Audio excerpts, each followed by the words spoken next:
It's camera. So it's like yeah, it's like right now I put out the section.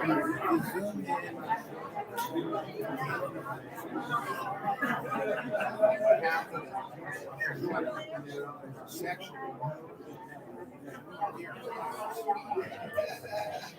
Oh, you mean big?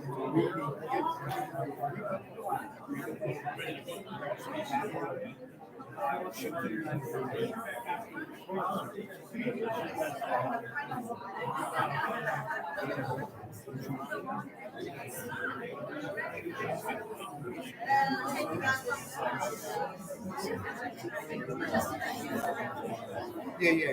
So that was.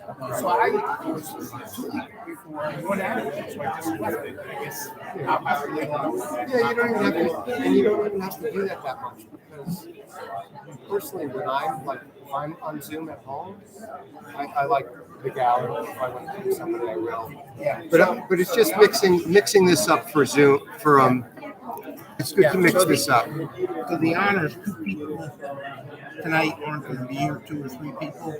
Oh, no, that's this one. Yeah. I don't know them. If I see them, They'll be on there, right? Yeah, and so like when I see them, I know them. Yeah, I know them too. So what I talked to Lauren, only if they have the camera of themselves. If they leave the name on it, right. So which?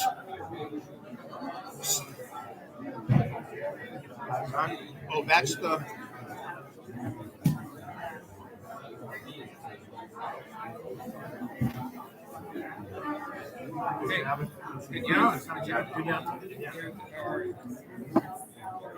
I almost had a couple of neighbors who sit here. My son and his daughter work on something.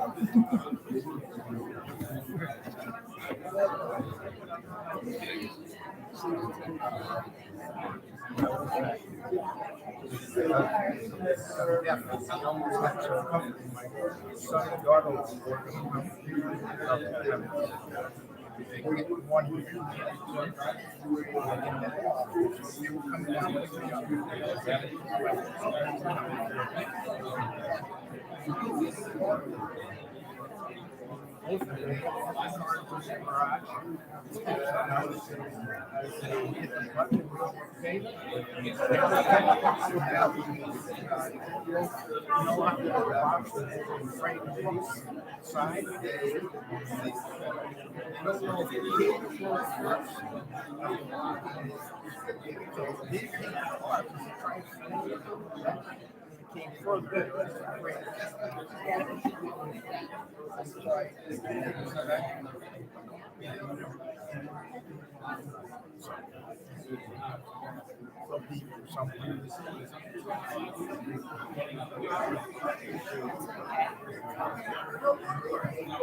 I brought one. I'm starting to feel uncomfortable. Then put it on. You know, Put it on your coffee. This one.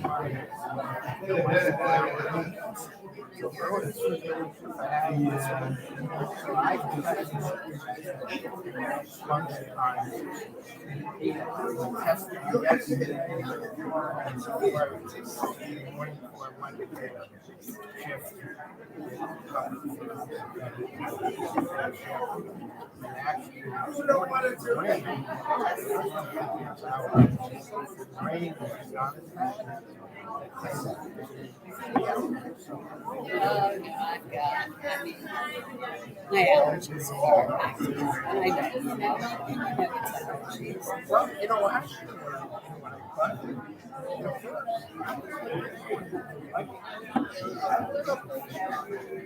so I did some fantastic. Definitely. So I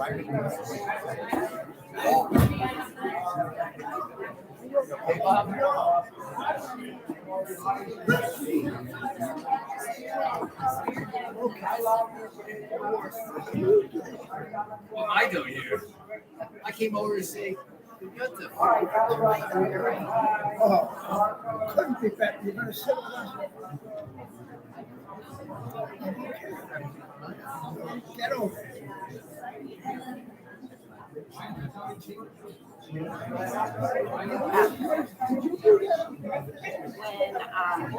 we're going to spotlight me, when I'm done, you can spotlight me so you can see the gallery.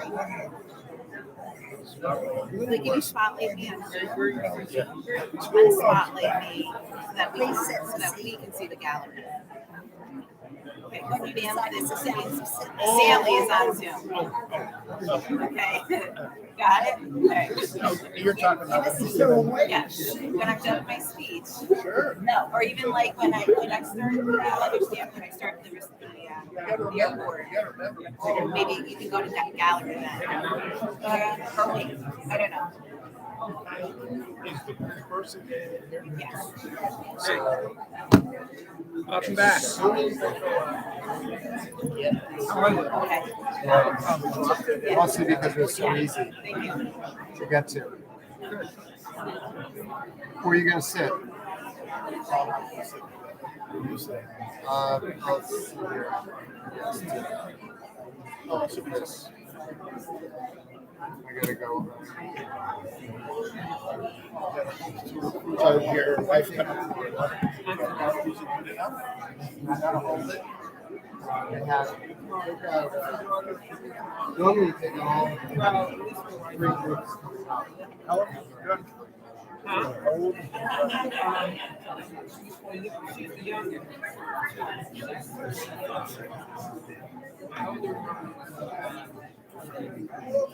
So they're about the same age as my 2 younger ones. My youngest one is 34, I think. Yeah. Nope. My oldest is a girl. They were all Barb Butlins here.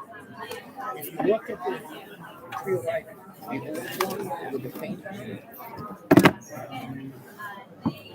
I had Joe Are you going to join me? on the side. 3 leaves. They put 3 leaves in there right before water.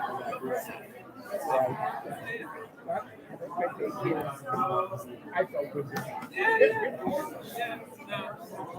So, yeah, my daughter, she actually turned 40, and her brother is going to turn 39 in December. They're a year and a half. Yes, you and Ed like saved the day.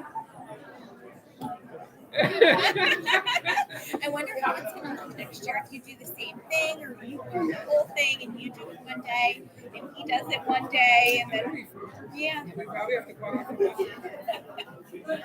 sure thing. It's actually such a great. I think that High Holiday Shoppery is one of my favorite services. Because you need to really know what you're doing. It's an interest. It's like a medium, especially young people. It's like they don't mess around. So that's good. What? Is there my ignorance? Is there a major difference between the Rosh Hashanah and the Kippur for Rosh Hashanah and Yom Kippur, there's some piyutim that are different. No. The main difference. I had to tone it down. The main difference for you is the sleep section towards the end of the Amidah. That definitely there's some need to it. Now, he's been to a few high holiday services over the years, and he's hurt. Like everything is probably very familiar. Yeah. But There's a difference between being familiar and having. and doing it in front of everyone, and it's like are you like a regular governor for Shabbos services? No, you're a leaner. But during the week, he does a lot. But to me, I think and represent like your styles are completely different, and they represent equally valid. You're like precise, Hebrew, you're a laner, which I love laners, and he's like he loves to sing musical stuff, and I think it's like it's good. I feel like we're both okay. The next step is to have Michelle learn too, so then you have one for each day. You're very sweet. No, it's nice.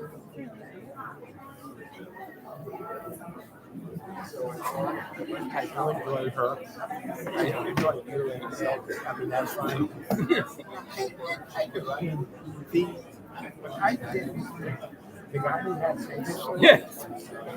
He was hard. He had a good voice. You know, good. He was okay. He wasn't great. But it's just with her. I mean, she's obviously more than I could ever sing out.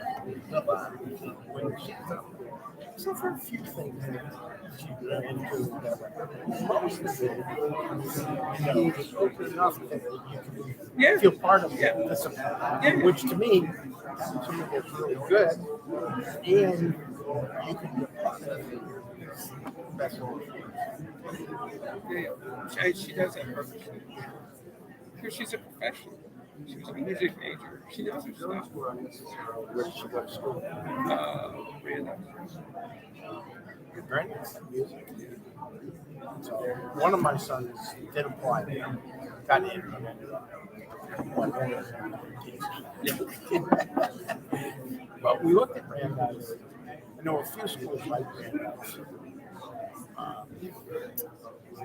You would get a 3-year degree in either math or some science. And then he would go to 2 schools that they work with. And I can't remember, some schools work with both of them, and some only with one or the other.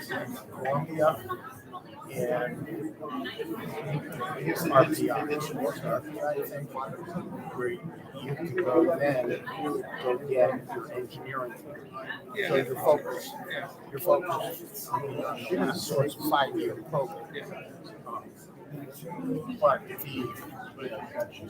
they're not, they weren't, I don't know, they weren't the engineering teams.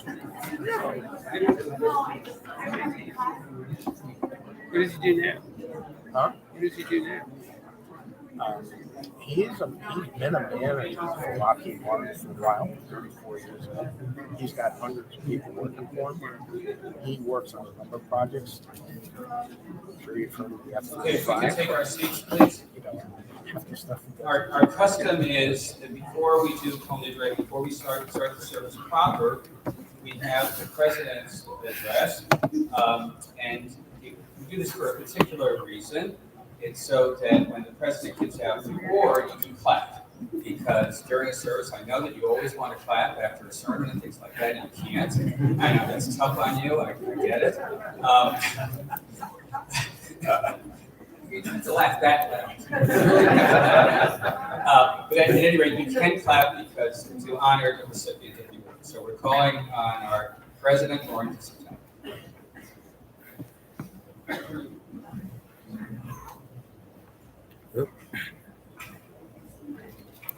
Good Yom When I sat down to write tonight's speech, I put on my Andy Grammer Spotify playlist. Andy Grammer is a singer-songwriter known for engaging, energizing, and empowering his audience through songs that have a positive and inspirational message that everyone can relate to. Last year, he released the album called The Art of Joy. One of the songs, called Joy, conveys a message of resilience, finding happiness in the face of adversity, and cherishing the love and relationships that bring joy into one's life. In fact, the chorus emphasizes this power of joy by repeating the phrase, "I found joy in my life." And yes, maybe the joy in the song is really Andy Grammer's wife, who is not me, by the way. But joy can be anyone, anything, or anywhere. It could be your friends and your family, the restaurants where you eat, or the things that you do. It could be where you are tonight, Temple Beth Shalom. I found joy this year by going Friday night, Saturday morning, and weekday evening services. I'll be honest, I really didn't think I would be going to many services when I first became president. However, after a while, I began to find joy in disconnecting from social media and reconnecting with myself and with all of you. When we connect with each other, we build a stronger community. We also start collaborating with each other and with other organizations. We will be seeing more of this during the upcoming year. One of our first collaborations is happening on October 5th from 5 to 7:30 p.m. at the Eli Whitney Museum for the Jedi Sukkot. No, I'm not talking about Star Wars. JEDI stands for Jewish Equity, Diversity, and Inclusion, an initiative from the Jewish Federation of Greater New Haven. At this free event, you will enjoy eating food and singing songs and listening to stories around a campfire. As a synagogue partner for Jedi Sukkot, we will be looking for volunteers to help at this event as we all gather with the Greater New Haven Jewish community under one big tent. Ira Feinfeld from our Adult Education Committee has also been working with the Jewish Federation and with Congregation Michigan Israel and with the Jewish Historical Society in Greater New Haven on a 4-part adult education series that would be held here and at Michigan Israel. The series, which begins in November, will cover the American Synagogue, interfaith families, anti-Semitism, and Zionism in America. Scholars will be presenting at each session, and of course, there will be light refreshments. Temple Beth Shalom was recently accepted into the 2023 cohort of synagogues for the Anti-Defamation League's initiative called Kulanu, Synagogues in Action Against Anti-Semitism. Kulanu, which is Hebrew for all of us, is an annual program dedicated to empowering congregations to address anti-Semitism and hate in their communities through education, advocacy, and community engagement. We welcome anyone ages 15 and up to be part of our working group. The Kulanu program will officially kick off on Monday, October 16th, with a special Zoom event for participating synagogues. So please reach out to me soon if you'd like to learn more. Both the 4-part series and the Kulanu initiative will help us build meaningful connections with other synagogues and organizations in the Greater New Haven area. One of our congregants, high school junior Haley Weissman, will be cultivating joy by working with the Hebrew School. She will be teaching groups of children parts of the Friday night Shabbat service. Then, on scheduled Friday nights, the children will be showcasing what they have learned and practiced. Haley's initiative is a great example of the next generation of leadership at Temple Beth Shalom and what it means to not only spread joy, but also have the ritual courage at an early age. I found my own ritual courage this past year when I read from the Torah for the first time at Sederot Shabbat, and I will be doing it again next weekend, Sukkot. Also, Rabbi Skolnick and I have started something new for the president to do on Shabbat mornings. Whereas the president has always opened the ark at the beginning of the service and then read the announcements at the end of service, we have added an English prayer in the middle. Depending on which prayer the rabbi announces that day, just because he likes to keep me on my toes, and hopefully it will continue that all future presidents will lead in the reading of a prayer for the congregation or a prayer for those who serve the community. I would be remiss if I didn't mention that at the end of March, we will be celebrating Rabbi Skolnick's many years at Temple Beth Shalom with the event 40 Years of the Dessert, which will include many desserts and lots of entertainment. As we all know, Rabbi Skolnick is the glue that keeps our community connected. The programs and initiatives mentioned tonight, and the ones that have yet to be thought of, can only happen with your support. This year's High Holiday Appeal letter should be arriving soon from our chairperson, Davis Lossberg, and it's possible it arrived yesterday. The money raised from the appeal allows us to continue expanding our programming, helps us provide a secure place to pray, learn, and eat. supports the operating costs and the maintenance of where we are all tonight, at least those of you in person, and keeps us all connected with all of our members, both near and far. It's also important to know that it takes many volunteers to keep our temple moving forward. Our lay leadership, board members, trustees, committee chair people, and committee members are all volunteers. But they are also teachers, lawyers, doctors, engineers, and retirees. They go from their day jobs, their appointments, and their errands, and come here to attend board meetings, committee meetings, and planning meetings. They decide what will be served for Oneg and Kiddush, and they shop and prepare for them too. They fix a broken fence or make arrangements to have floors waxed and our light bulbs changed. They also confirm that we have security at our services, events, and on Sundays for Hebrew school. They stuff and mail envelopes with important information, and they edit the weekly temple tablet, the monthly bulletin, and the website. They plan fundraisers and programs that are entertaining and educational that brings us all together. They do all of these things because it brings them joy knowing that what they are doing will have a long-lasting impact at our community. Last Kol Nidre, my address was about asking yourself, how can I help? And many of you did reach out to me. This year, I want you to think about what can you do at TBS that will bring you a little joy. Not only do we want you to find your ritual courage, but we also want you to find courage to volunteer. If cooking and eating gives you joy, make your favorite recipe for a kiddush in our kitchen, or come to a special dinner and help with setup and cleanup. If coming up with new programs and fundraisers gives you joy, but you don't know what to do with them, just come find me. I'll help you make the connections you need. I promise you that if you haven't already, this is the year you will find joy in your life at TBS. Andy Grammer has another song called I Was Born for This, which is about self-belief, perseverance, and embracing one's true calling in life. The chorus, I was born for this, I was born for this, I was born for this right here, emphasizes the idea of feeling destined for greatness and the belief that everyone has a unique purpose in life. So let's talk about this year's President's Award recipient. Temple Shalom has been part of this individual's life for over 5 decades. This individual watched her parents actively participate in sisterhood, men's club, and the mitzvah committee. She followed their footsteps by becoming involved with different TBS committees and groups. She was sister co-president not once, not twice, but 3 times. And one of those times was with her sister. She was temple president, board of ed chairperson, on the nominating committee and bylaws committee, and fundraising vice president. Currently, she is a member of the board of ed and the safety and security committee. Tonight's recipient also taught the Kinderloch program and primary 1 classes for several years, as education has always been her passion.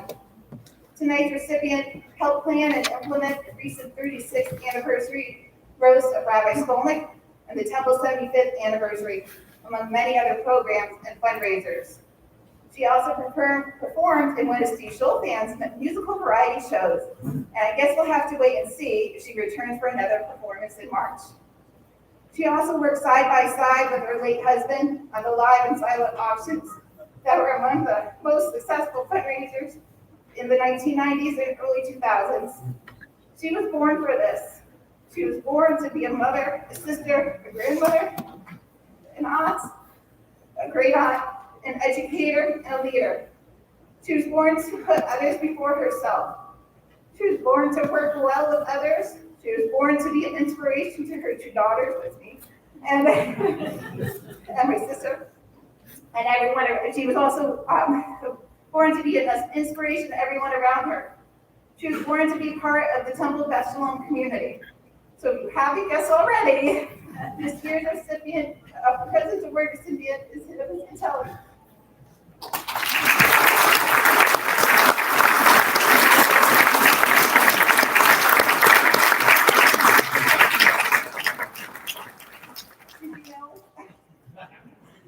No, I didn't edit this part, so I didn't know. I knew I didn't. Usually you could do a crack, but I knew I wouldn't hang it up. So I gotta stand up. And now you have to open it.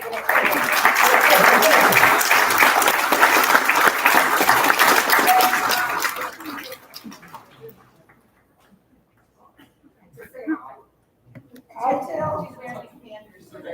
Hi, Nathan. Hi, Nathan. Hey, Mazel tov. Mazel tov. We'll now start our service.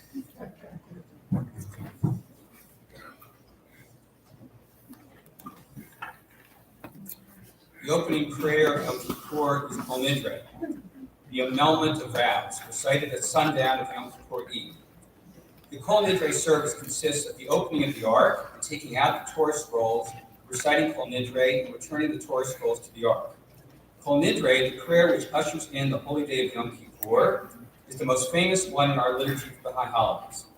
Ironically, it's not really a prayer at all. It's rather a statement that deals with promises, vows, and other sorts of verbal commitments commonly made in the course of the year. The Torah places strict demands on keeping one's word, and not fulfilling a vow is considered a serious misdeed.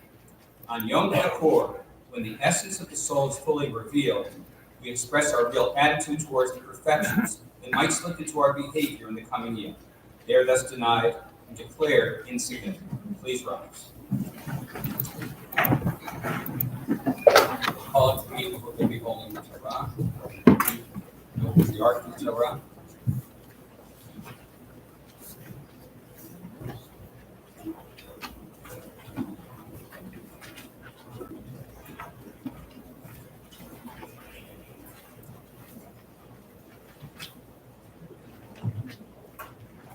In a moment, we're going to be on page 204.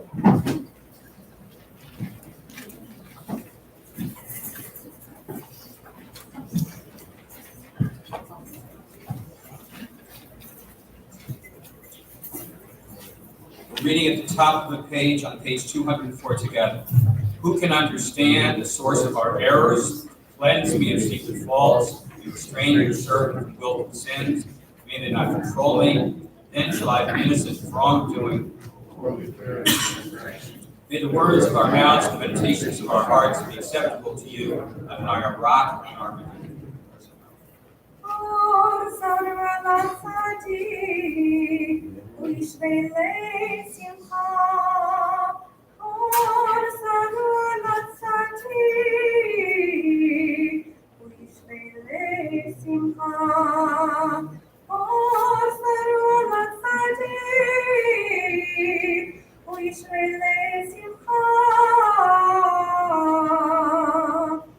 Shiva Shalmala, Shiva Shalmata, Aldat Hamaham, Aldat Hakalam, Animatiri, Nipalel, Imahariani,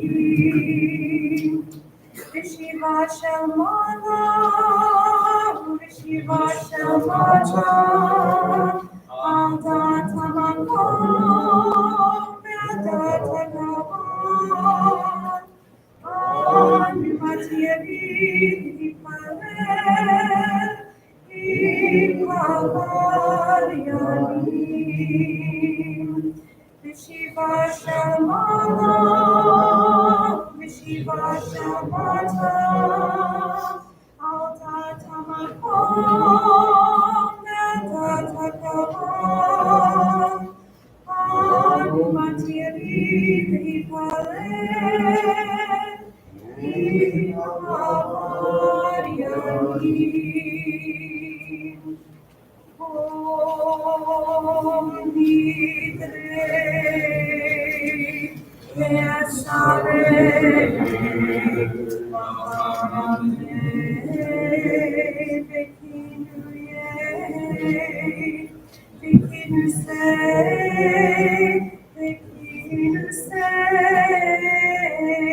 U'shavuot, Dim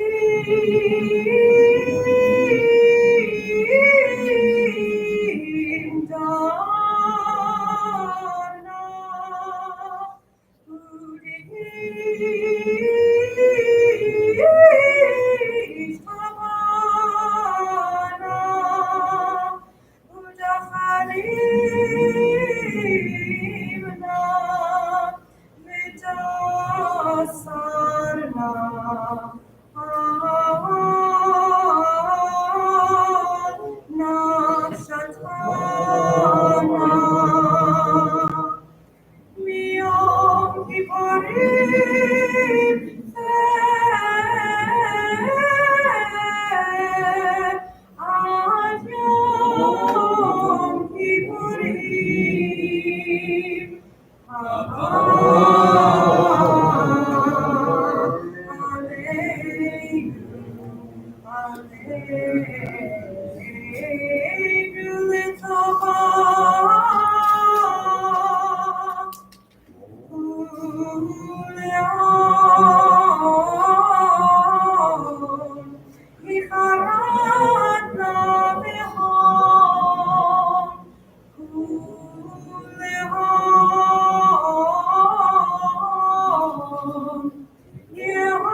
on our second group. All the vows on our lips, the burdens in our hearts, the pent-up regrets about which we brooded and spoke through prayers without end on last Atonement Day, did not change our way of life, did not bring deliverance in the year that is gone. From mountain peaks of fervor, we fell to common ways at the close of the fast. Will you hear our regret? Will you open our prison, release us from shackles of habit? Will you accept our prayers, forgive our wrongs, though we sin again and again? In moments of weakness, we do not remember promises of Atonement Day. We call that we easily forget. Take only our heart's intent. Forgive us, pardon us. Kol Nidre, Pesare, Patarame, Peconame, Pekinuye, Pekirse, Ushibot,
language and imagery of the high holidays provides a lens through which the power of Kol Nidre comes into focus. The vows that the song alludes to are akin to New Year's resolutions. By deflecting the impulse to make such resolutions, Kol Nidre acts as an antidote to our unhelpful reliance on willpower as the path to self-improvement. It points us instead down the more productive road to strengthen our relationship with what we most hold dear. Kol Nidre, Esare, Akarame, Ekanare, Ekinye,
Our God, ruler of time and space, for granting us life, for sustaining us, and for bringing us to this wonderful moment. Remain standing.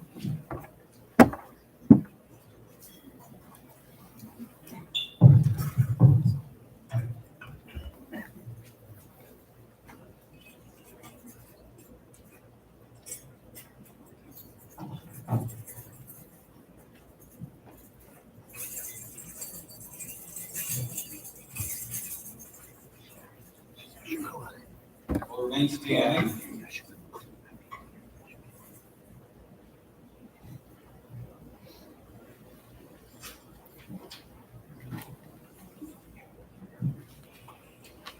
turning to the Baruch on page 207.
Please be seated. Read in the middle of the page to the bottom in English together. Baruch atah Adonai, our God, ruler of time and space, whose word brings the evening dusk, whose wisdom opens the gates of dawn, whose understanding changes the day's division, whose will sets the succession of seasons and arranges the stars in their places in the sky, who creates day and night, who rolls light before darkness and darkness from light, who makes day pass into night, who distinguishes day from night, and the night's abode is your name, living and ever present God, may your rule be with us forever and ever. Baruch atah Adonai, who brings each evening's dusk.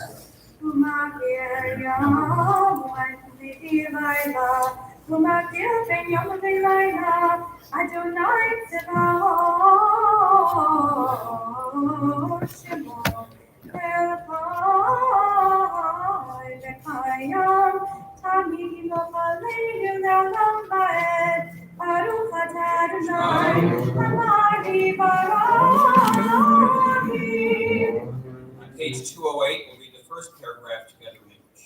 You have loved your people Israel, the house of Israel, with infinite love. You taught us Torah and mitzvot, statutes and laws. Therefore, Adonai our God, as we lie down and rise up, we shall think of your laws and speak of them, rejoicing in your words of Torah, your mitzvot forever and ever. For they are our life and the fullness of our days, and on them we will meditate day and night. May you never withdraw your love from us. Baruch atah Adonai, who loves his people Israel.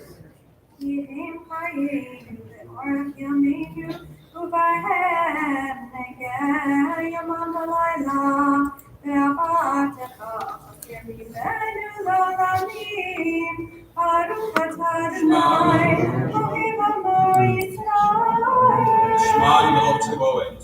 Shema Yisrael, Adonai Elohim, Adonai Baruch Shem.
You shall love Adonai your God with all your heart, with all your soul, with all his yours. These words that I command you this day shall be taken to heart. Teach them again and again to your children, and speak of them when you sit in your home, when you walk on your way, when you lie down, and when you rise up. Bind it as a sign upon your hand, as a symbol of love and rise. Inscribed upon the doorpost of your home. Read the rest of the Shema. The Hayim Shema on page 209. Vinatati Yisham Bahadam.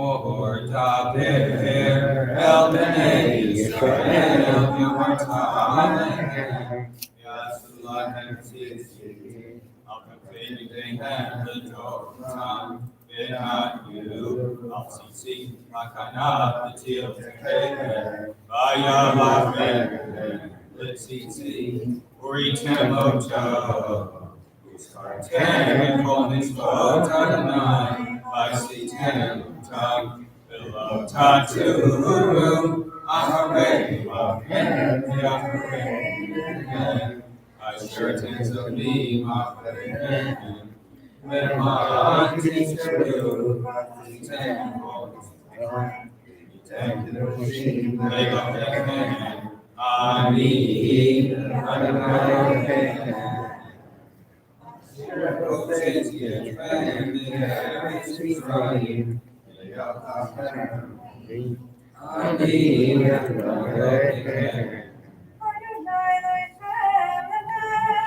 Towards the bottom of page 209 in the English, we'll read responsibly in English. Truly, this is our faithful affirmation binding on us that Adonai is our God and there is none other. And we, as the Lord God's people, God redeems us from earthly rulers. Our sovereign delivers us from the hand of all tyrants.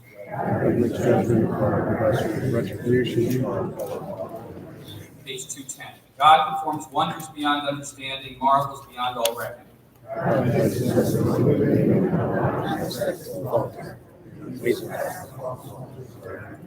God exalted us above all those who hated us, avenged us with miracles before Pharaoh, offered signs and wonders in the land of Egypt.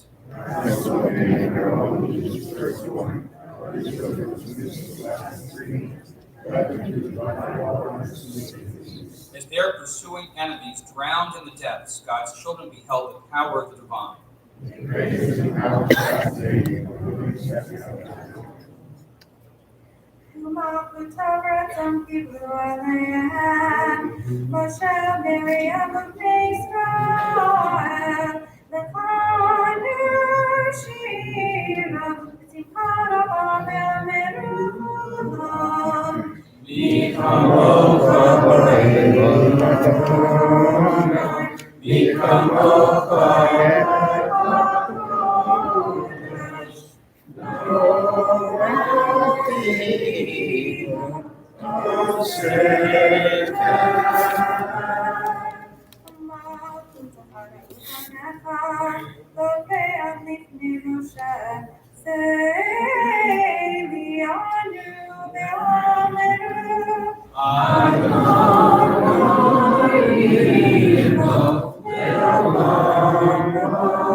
Hashkivenu on page 211.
Baruch atah Adonai, haporim sukat shalom. Alleluia. Le'avol Israel, le'al Yerushalayim. Please rise, page 212, 5 lines from the top, by Yom Hazeh. Vivayom Lechem, L'Tzarechem Mikol Chatotichem, L'Ifnei Adonai Titaru. Yitkadal v'yitkadal Shemei Rabban, Ve'amad Yirach Yirtei, Ve'amrit Loputei, Ve'chayechon, Yom Echon. Vayikol Beit Yisrael, Amalu B'tzman Karim V'yivru. Amen. Yehi Shmei Rabban Korach.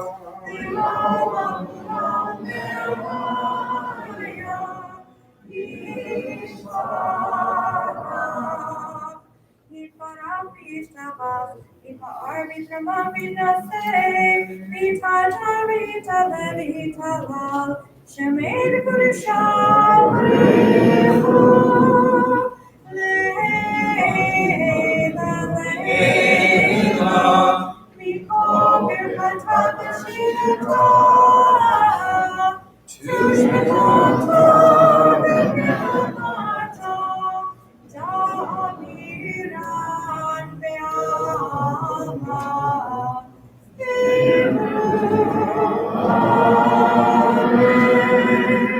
Please remain standing for our sound devotion from page 213 to page 221.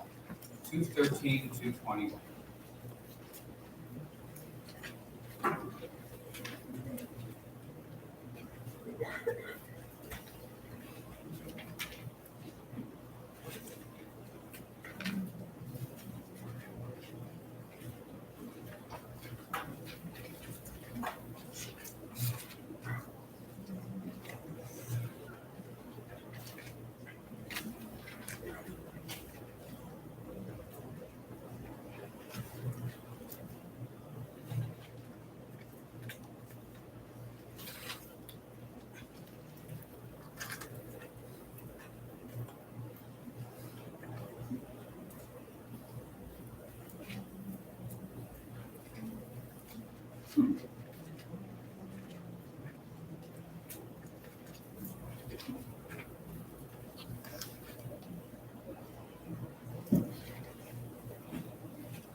Ban the Bible.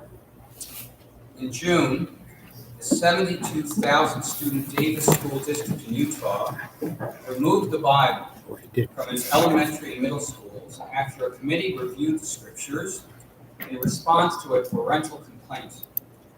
The district had removed other titles, including Sherman Alexi's The Absolutely True Diary of a Part-Time Indian, following a 2022 state law requiring districts to include parents in decisions over what constitutes sensitive material.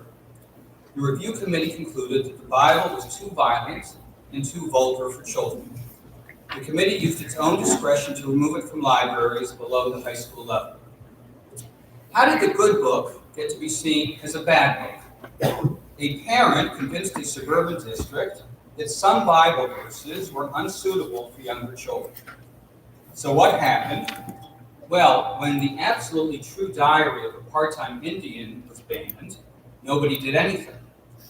But our TBS book club which has a policy that if they ban it, we read it, found it to be wonderful and compassionate and even uplifting and a real window into the plight of Native Americans in America today. But when the Bible was banned, that brought out the very people who were doing the banning of the other books. The book banners didn't like the Bible being banned, and they had no self-awareness that all of this was because of their actions. Republican lawmakers rallied with more than 100 Bible-toting parents and children at Utah's Capitol on Wednesday, June 7th to protest. What happened in Utah is happening across the country. Politicians and activists have removed books from library shelves, ostensibly to protect children from indoctrination in supposedly left-wing or so-called woke ideas about race, gender, sexuality, and history. But let's stay focused on that scene in Utah. Picture concerned parents and children holding signs that read, "The Bible is the original textbook." And here was the sponsor of the sensitive materials law himself, State Representative Ken Ivory, and he rebuffed the idea that his law had paved the way for the Bible to be banned. He said that the Davis School District had overstepped its role by removing the Bible. Poor State Senator Ivory was twisted in knots because he did not want to admit that this is what happens when you start banning books. You don't know where it's going to lead. His new solution, this Chacham, was to suggest a new law that would now have elected officials like him decide what should go into schools, instead of the kind of committee that decided to remove the Bible from schools in the Davis School District. Neither Ivory nor parents took issue with the efforts to remove other books, including books about racism or discrimination against other minorities. He and the parents defended the Bible's role as a foundational text, saying it shouldn't be compared to the other books that parents have challenged. But I want to say that maybe that committee had a better and bigger point than they realized. The Bible is a dangerous book. If you read it, not recite it, but really read it, you will have to think about all sorts of controversial issues. You will have to deal with prophets who scream at us to care about other human beings. You'll have to read laws that say we must receive the immigrants and treat the stranger in our midst with kindness and compassion. You will have to read stories that show that even our greatest heroes are flawed. And so you will have to realize, and I know you don't want to see this, that you're not perfect either. You will have to see examples where even God makes mistakes. The Bible is a very dangerous book because it says that everybody is equal in the eyes of God. You will have to see that sometimes evil wins, and you must not stand idly by when it does. You will have to love your neighbor as yourself at the very time when many of our leaders are trying to treat their neighbors as badly as they can. The Bible is a very dangerous book. It tells a story, and then it gives a completely different view of the same story, and it makes you wonder, what really happened? It is history that criticizes its own version of history. The great Jewish writer Franz Kafka said, "A book must be the axe for the frozen sea within us. A book must be the axe for the frozen sea within us. What we need are books that hit us like the most painful misfortune, like the death of someone we love more than we love ourselves, that make us feel as though we had been banished to the woods, far from any human presence." Kafka was right. To read in this way is to go against the grain, to feel oneself at odds, alienated, alone. Especially today, if you read the Bible, you will feel very alone in this country, filled with hatred and bigotry and selfishness. You want to talk about the Bible? Let's say that our book banning friends want to emphasize the Christian scriptures, part of what they call the Bible. Okay, you're on. Let's talk about a book that's not part of my Bible. I'll have this conversation on Christian terms. You better ban the Christian scriptures from every library. Because if you really read it, you're going to have to deal with a brilliant Jewish man who never wanted to start a new religion, who says in his own words in the 5th chapter of the first book of Christian scriptures that he has not come to change one letter or iota of Jewish law. Read just that one chapter, Matthew chapter 5, the very famous Sermon on the Mount. I dare you to read it. I double dare you. Wait till you see a Jewish man following the Ten Commandments, including the Sabbath on Saturday, who comes to strengthen the Ten Commandments to demand of all of us a standard of morality which is probably unattainable. I dare white Christian supremacists to read that one chapter, or Paul's letter to the Galatians, where he says in the strongest words possible that every single person, male or female, is absolutely equal in everything. I dare the Southern Baptists, who expelled any church with a female minister, to read those words. You're right, the Bible is a very dangerous book if you are for inequality and hatred. I challenge white Christian supremacists to find racism in either the Jewish or Christian scriptures. And if you even see a glimpse, you see how God denounces it and punishes it in the clearest and strongest terms. That committee in the Davis School District was right. The Bible is a dangerous book. And Kafka would say, it's a book that takes an axe to the frozen sea of your heart. If Americans would read the Bible, it would cut through all this hatred and turn the frozen sea into a flowing stream of compassion. Now, I'm also surprised that it isn't from the left that the Bible has been banned. It was written by dead white males who perpetuated a hierarchy and a patriarchal society in a time that allowed slavery. And to me, one of the greatest things about reading the Bible is to see how within its pages, things change as the Israelites evolved from a group of tribes in the desert to an agricultural economy to a more developed multi-level economy. It's interesting to see how our ancestors were prepared to change the very institutions of our religion as the needs changed. And we made history, and history happened to us. It's healthy to measure where we stand today compared to those times. In certain ways, we've made progress. In other ways, we haven't made any progress at all. And it's baffling to see how people use the Bible as a prop and an idol, and they don't really get it. The cancel culture of the left is a very dangerous thing, especially when people jump and don't even read what they want to cancel. I want to give you an example from the last year. Do you remember a book called Eat, Pray, Love by Elizabeth Gilbert, or the wonderful movie with Julia Roberts? Elizabeth Gilbert wrote a new novel called The Snow Forest. It is set in Siberia in the mid-20th century. The premise is that a Russian family is seeking refuge in the wilderness from Soviet oppression. No one has read the book yet. Advanced copies have not even been sent out to reviewers. But hundreds of negative ratings on Goodreads objected to setting the book in Russia while Russia is waging war on Ukraine. They lambasted Gilbert as being insensitive to the plight of the Ukrainians. So Gilbert decided to postpone publication of the book, which was set for February. I'm talking tonight about reading, and I'm asking for us to read before offering an opinion. But I would have said the opposite about The Snow Forest. As somebody who thinks that the Russian war on Ukraine is completely evil, I'm in the right frame of mind to read a book about Soviet oppression, and I want to see those refugees as parallel to the Ukrainians. This could only increase my solidarity and compassion for Ukrainians at this time of such peril. So why did Gilbert pull the book? She was probably devastated by the reaction, and I don't blame her. But I wish that she and her publisher would have published that book and shoved it in the faces of those cruel and ignorant fools and said, why don't you read this?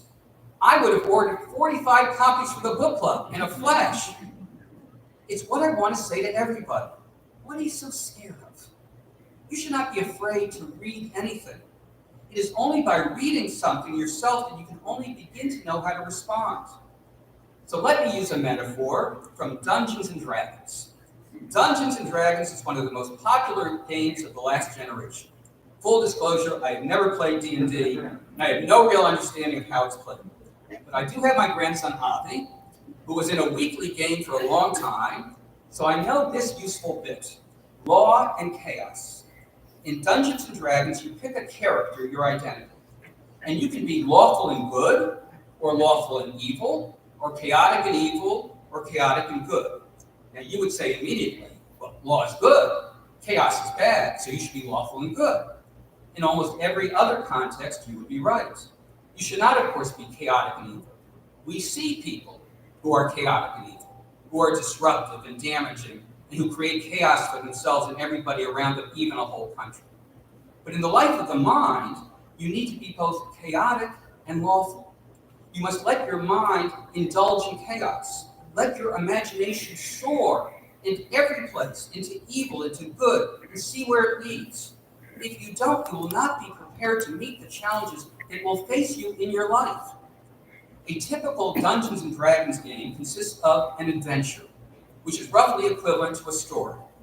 Reading must be an adventure. So we should be lawful and good, of course, in our actions. But in the game of reading, we should be adventurous. And sometimes we should be chaotic and good. Law implies being trustworthy, being obedient to authority, and being reliable. But on the downside, lawfulness can include closed-mindedness and reactionary adherence to tradition, and being judgmental and a lack of adaptability.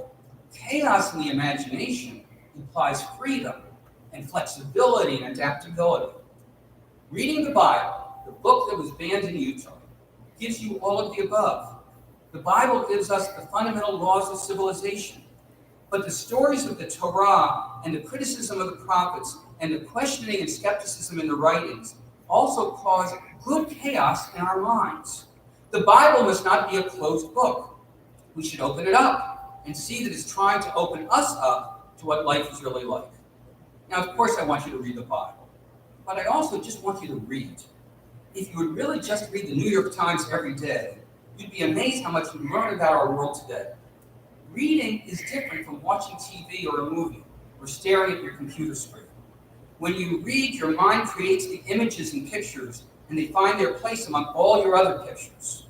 Experts say that reading reduces stress and promotes comprehension and imagination. It alleviates depression, it helps you sleep, and it may contribute to preventing Alzheimer's. Reading is active. Watching TV is passive. The act of physically turning a page creates a momentary pause for understanding to sink in. Now, we're in this era when we're going to be dealing with transformations brought by artificial intelligence. And human beings must be what no computer or robot could ever be, breaking out into new possibilities of what human means. We need more adventurous reading and critical thinking, and reading not less. We need more reading, not less, as the book banners and the reactionary, anti-critical education people would have it. Kafka said that reading should bring an axe to the frozen sea of our hearts. Schools should not exist to suppress those feelings, to blunt the axe, and to gently thaw the sea.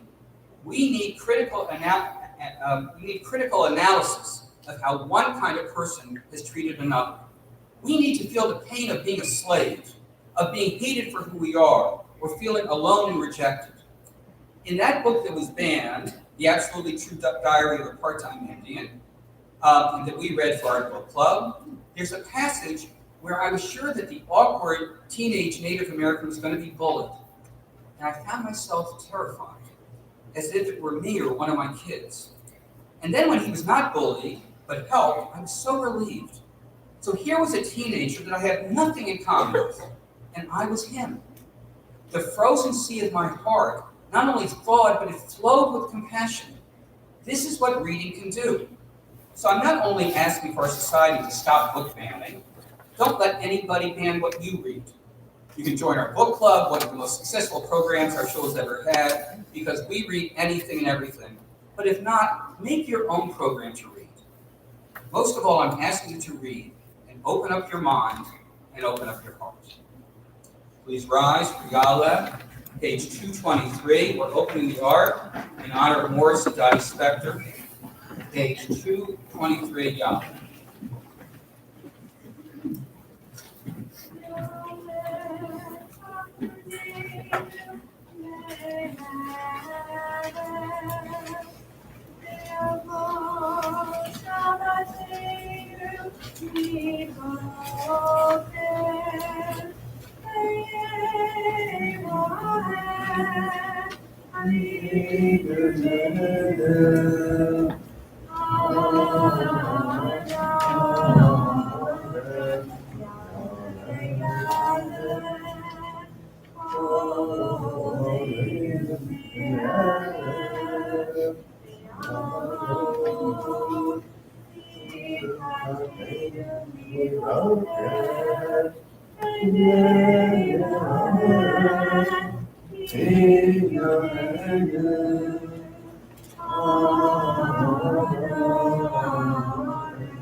Please be seated.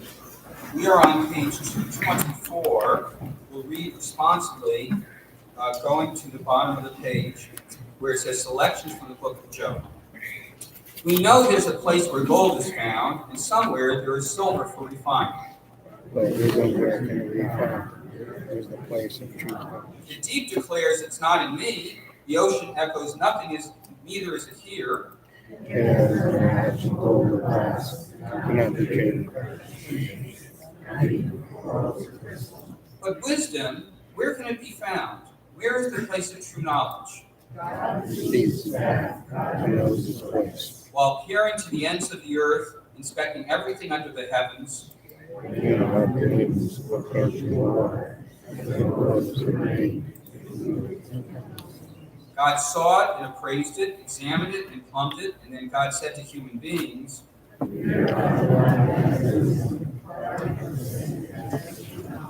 page 225 on Shamalah.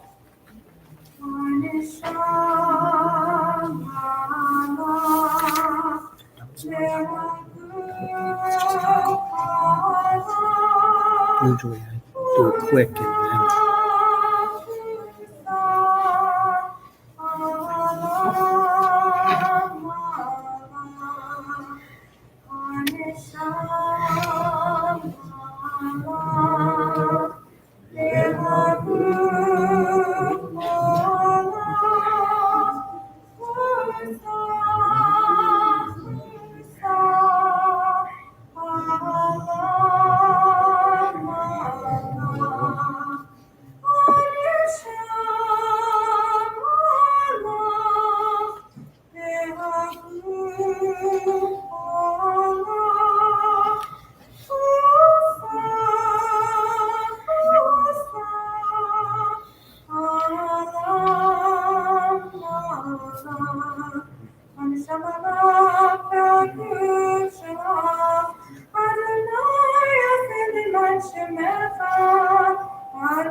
Page 226, El Barak Matan.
Page 227, Kihine Kafon.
Still on page 227, we'll read the stanzas responsibly. As clay in the hand of the potter who thickens or thins at will, so are we in your hand, guardian of love. Recall your covenant, do not heed the accuser. As stone in the hand of the nation, grace and will. So we in your hand, God, life and death. We call your covenant to not heed the accuser. As iron in the hand of the blacksmith, who forges and withdraws at will, so are we in your hand, supportive of the poor. We call your covenant, do not heed the accuser.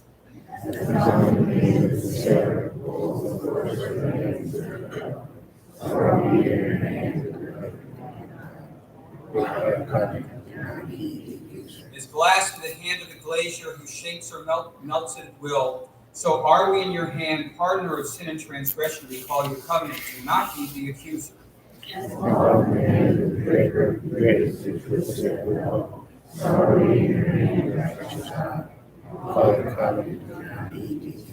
As silver in the hand of the smelter, who alloys or refines it at will, so are we in your hand, healer of wounds. We call your covenant, do not heed the accuser.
Page 229, Mel Kirschek.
Page 231, we'll read the first half of the page together in English. Page 231.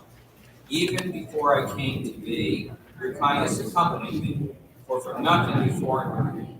Who was it who fashioned me, spun the clay, fired the kiln, hardened me? Who breathed life into me, opened the belly of the deep, pulled me out? Who guided me from childhood to today, gave me understanding, filled me with wonder? Though I am but clay in your hands, was it not you who made me? Truly you, not me. Yet I confess my sins, and I do not say that I was fooled by another from God. Why should I try to hide my sin from you? or even before I came to thee, your kindness and comfort. We're on page 232.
Please rise. The Shema Kol Nidre on page 233 of the art is open. Page 233, 5 lines from the top.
Hear our voice, Adonai our God, be kind and have compassion for us.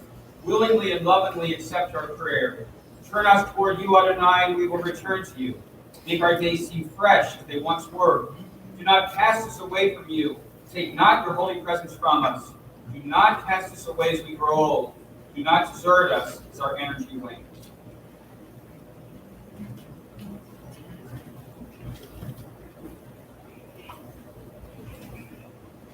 Please be seated. Keanu Amet on page 234.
Please rise.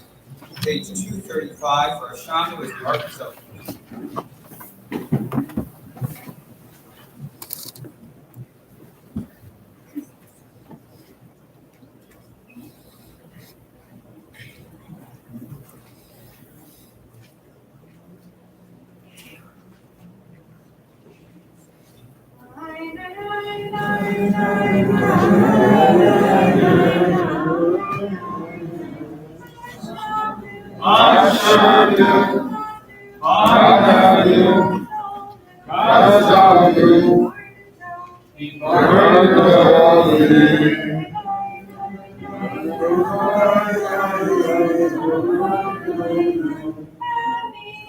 Avinu, Irshanu, Zadnu, Amasnu, Father Sheker.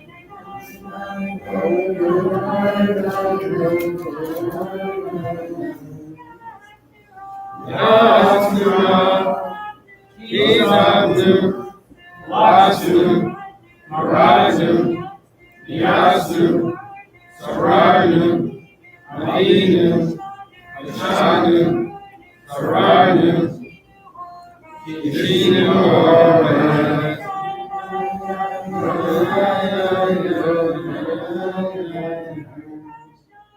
Rashadu, Shikadu, Siyabdu, Kainu, Tizanu.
Please be seated.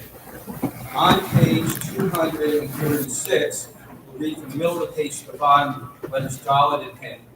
You've always been known as the one who overlooks transgression. Hear our cry as we stand before you in prayer. Overlook the transgression. Wipe away our transgressions from your sight. You know the deepest secrets of everyone alive.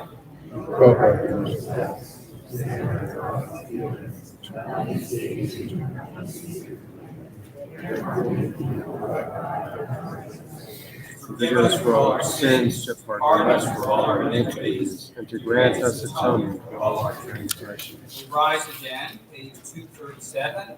For Al Fate is the ark is open in honor of Leah and Moscow. Page 237, Al Fate.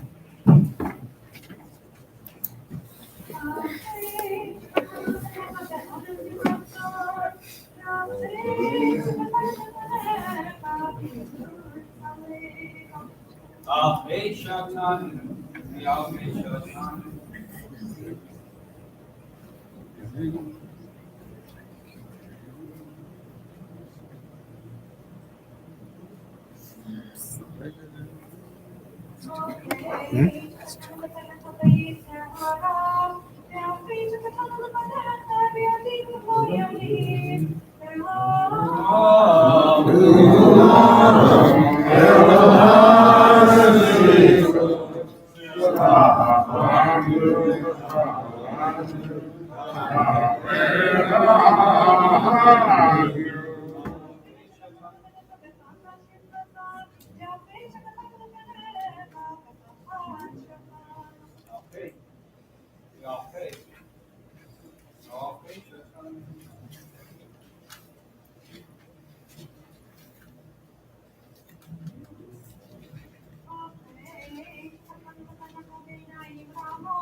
Read the last section responsibly in English.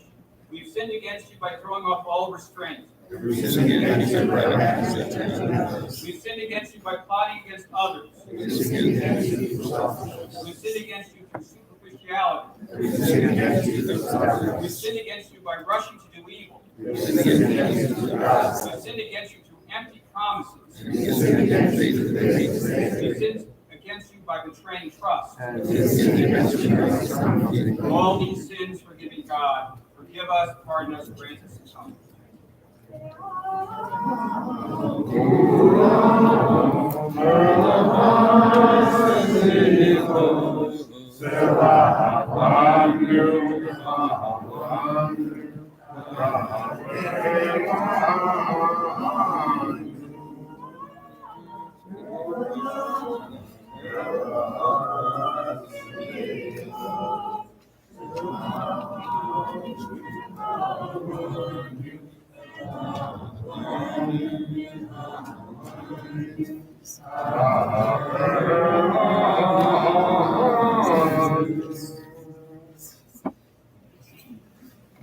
Please be seated. We are now on page 240, letter Bet. I'll be reading and I'll ask the congregation to respond with Yanim, which means may he answer us.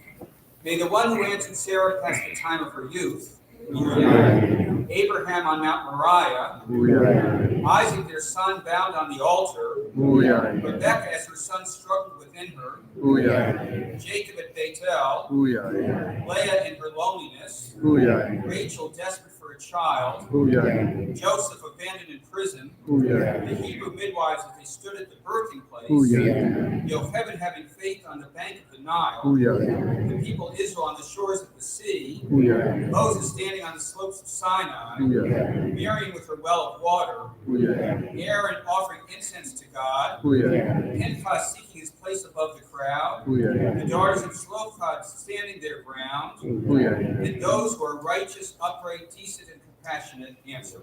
We're now on page 243. Please rise for Avinu Malkeinu.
Say Please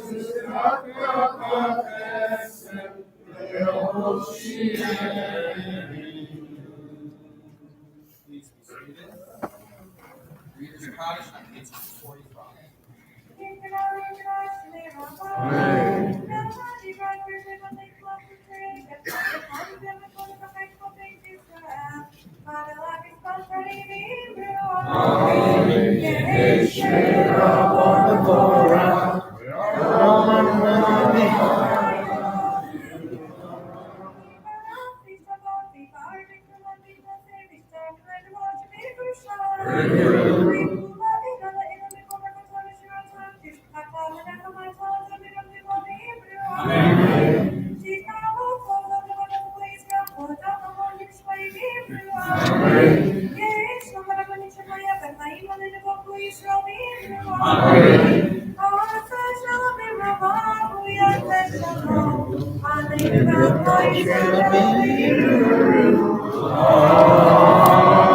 Please rise for Elena. We're calling on the President's Award recipient to open the oath.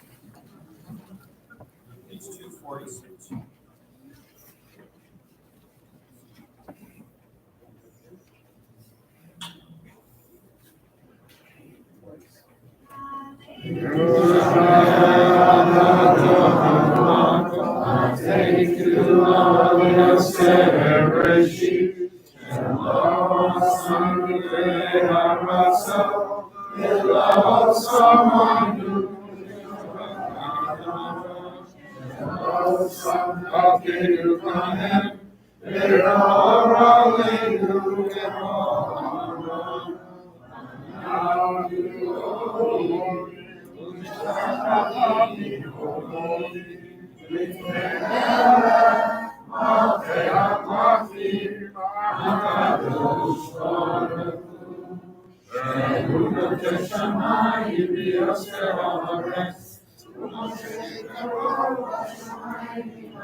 Please be seated.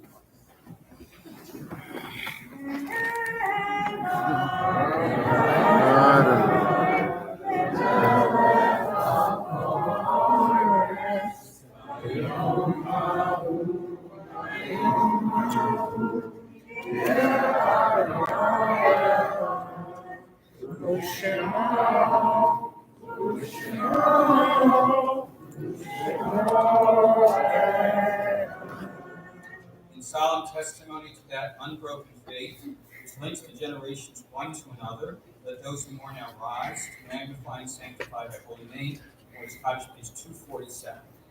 Yitagal, Yitagash, Rabba, Yalma, Yibra, Yam Yamlit, Malfuse, Bechayekon, Yomekon, Kayekon, Beit Israel, Agalam, Isman Kari, Hebrew. Amen. Yeshua, Rabba, Bora, Yom Yitbarach, Yishtabach, Yitar, Yitramah, Yitnaseh, Yitadar, Yitaleb, Yitalal, Shemei, Yishab, Milah, Mikol Shirata, Yushbahata, Mata, Dami, Randi, Oma, Hebrew. Amen. Yehei, Shlama, Rabba, Mishmaya, Yechayim, Aleinu, Yahweh, Israel, Hebrew. Amen. Oseh Shalom.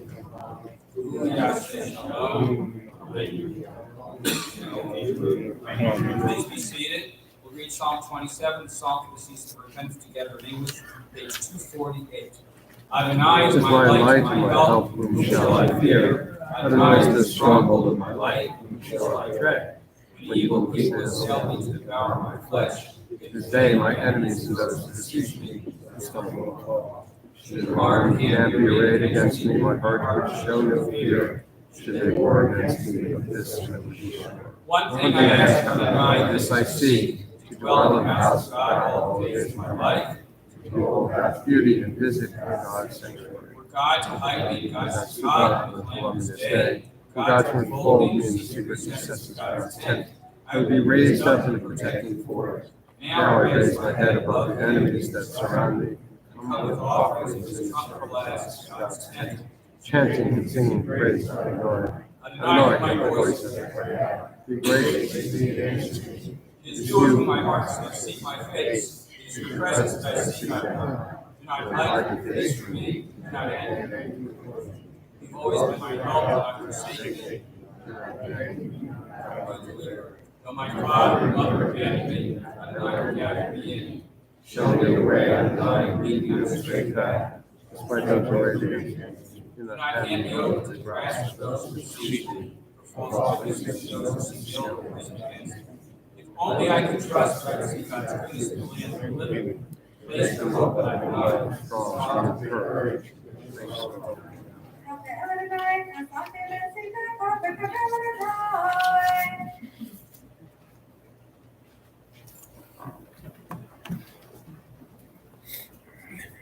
I hope I don't cry. Tomorrow's Yom Kippur morning service will begin at 9 a.m. between our congregation and babysitting at 10 a.m. Mincha, Isker, and the Megillah service will begin at 5 o'clock in the evening. You are also welcome to join us for breakfast at the end of services tomorrow night. Morning minyan this week will be held Tuesday through Friday at 7:15. Evening minyan will be held Tuesday through Thursday at 6:45. Thank you once again to everyone who brought non-perishable food items tonight for Minyan Food Bank. And at the end of services, if you could please bring your matzahs back to the lobby, that would be most appreciated. Here are the programs and meetings for this week. The Holocaust Torah Committee will meet on Tuesday at 7 o'clock. I believe that's on Zoom. There will be a men's club Yiddish plate for beginners on Tuesday at 8 o'clock. Link to register is in the temple tablet. Rabbi's Bible class will take place on Wednesday night at 7 o'clock following Minyan. Erev Sukkot begins on Friday, September 29th, with services beginning at 7:30 p.m. Please join us at 6:45 prior for some schnapps in the sukkah listed by Men's Club. Schnapps, did I say it wrong again? Oh, I said it right. Okay. The service for I hear everyone saying it. The service for the first day of Sukkot will be on Saturday, September 30th at 9:30. The service for the second night of Sukkot will be on Saturday, September 30th at 6:45 p.m. The service for the second day of Sukkot will be on Sunday, October 1st at 9:30 in the morning. We will send a reminder of all of the Sukkot happenings this week.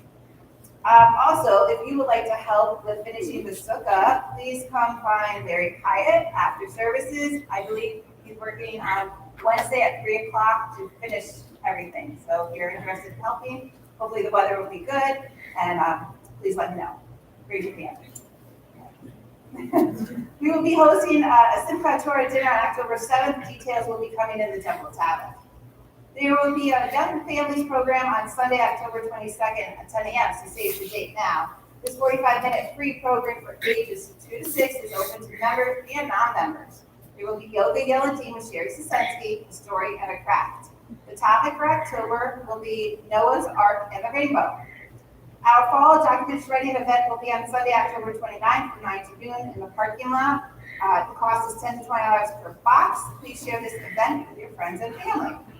It's a new year. We've heard this a couple of times. It's a new year. And if you want to have lots of laughs, hysterical times, and a rewarding experience in a non-judgmental setting, you can join us and sing with the TBS singers as we celebrate Rabbi Spelman's 40 years at Temple Shalom. We are looking for adults of all ages, experience, and abilities. Interested, please contact the office or Steve Schulfan. Steve, raise your hand. People know. If you're someone you know would benefit from regular friendly phone calls from one of our Staying Connected committee volunteers, please contact Judy Volnick. There's a growing list of congregants who volunteer each week to make phone calls. And as always, grocery gift cards for Stop and Shop, Stop Right, and Big Y are available for purchase in the TBS office. We receive 5% back on every gift card sold. And always, for all updated temple information, please visit our website or check your emails this week, coming Tuesday or after for the temple tablet. Thank you. And thank you again to our ushers and our security guards and police officers. Oh, and sisters for the limo flowers. Forgot that. After the service, please allow those of us on the BEMA and our President's Award recipients to get out to the lobby so we can receive you. We'll conclude with the youth doll on page 250.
Please rise for the closing prayer.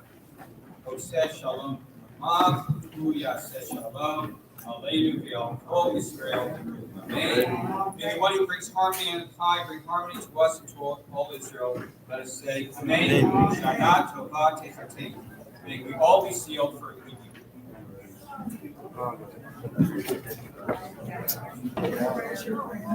There were 45 sessions on Zoom. Okay.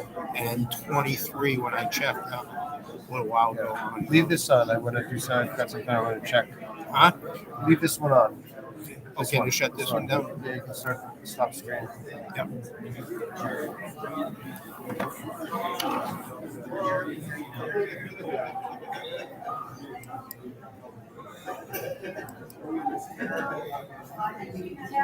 Good.